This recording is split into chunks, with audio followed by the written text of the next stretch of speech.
রাতভর বৃষ্টিতে রাজধানী জুড়ে দেখা দিয়েছে জলাবদ্ধতা। এ নিয়ে আরো খবর জানাতে রাজধানীর রাজারবাগ থেকে যুক্ত হচ্ছেন সহকর্মী কাজী ফয়সাল। রাতভর বৃষ্টির পর বেশিরভাগ জায়গাতেই জলাবদ্ধতা আমরা দেখতেও পাচ্ছি। ভোগান্তি নিশ্চয়ই পোহাতে হচ্ছে ভুক্তভোগীরা, কি বলছেন?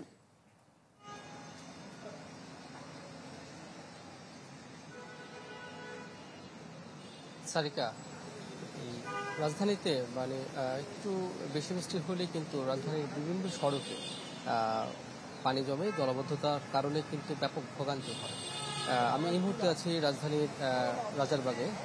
রাজারবাগ পুলিশ লাইন সংলগ্ন একটি সড়ক আমার পেছনে দেখতে পাচ্ছি, এবং এই সড়কে কিন্তু খুব দীর্ঘ একটি পথ, দীর্ঘ একটি জায়গা জুড়ে কিন্তু জলাবদ্ধতা সৃষ্টি হয়েছে, এবং এই জলাবদ্ধতার কারণে কিন্তু ভোগান্তিতে পড়ছেন যাত্রীরা। আমরা যদি একটু আমাদের বামে দেখাতে চাই যে এক অটো রিকশা চালক তার যাত্রী নিয়ে যাচ্ছেন, অটো রিকশাটি এই জলাবদ্ধতার কারণে কিন্তু বন্ধ হয়ে গেছে, এবং এই কারণে কিন্তু উনি শরীরের শক্তি দিয়ে ঠেলে কিন্তু নিয়ে যাচ্ছেন। তার যে মেশিনাইজ ইঞ্জিন যন্ত্র কাজ করছে না, পানি ঢুকে সেটি অকেজো হয়ে গেছে। এইভাবে কিন্তু অসংখ্য যানবাহন আমরা দেখেছি যে এইভাবে তারা টেনে নিয়ে যাচ্ছেন। অনেক মোটরসাইকেল দেখেছি যে স্টার্ট বন্ধ হয়ে গেছে, তারা হাঁটিয়ে নিয়ে যাচ্ছে। তো আসলে এইভাবে কিন্তু ভোগান্তি কিন্তু বাড়ছে। অনেকে কিন্তু পানির মধ্যে বা কিংবা কোনো গর্তের মধ্যে পড়ে কিন্তু ব্যথা পাচ্ছে, নানান রকমের দুর্ঘটনা কিন্তু ঘটছে। এটা আমরা বিভিন্ন সময় দেখেছি যে অনেক মানুষ তলিয়ে যেতে দেখেছি, নানান রকমের আহত বা নিহত হওয়ার ঘটনা কিন্তু আছে। এই জলাবদ্ধতা কিন্তু দীর্ঘদিনের সমস্যা, এটি কিন্তু নতুন কোনো সমস্যা না। এর সমস্যার সমাধান কিন্তু স্থায়ী কোনো সমাধান কিন্তু এখন পর্যন্ত রাজধানীবাসী কিন্তু উপভোগ করেনি।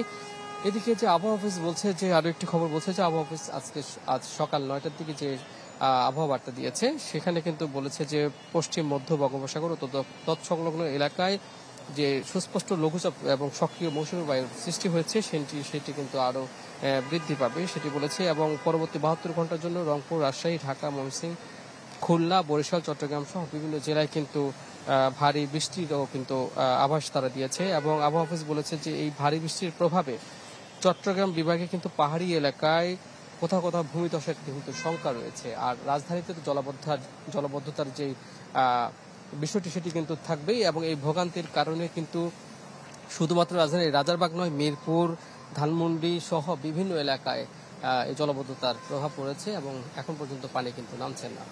সারিকা, ফয়সাল, ধন্যবাদ আপনাকে। RICL TMX, যুগের পর যুগ স্থাপনা থাকে মজবুত।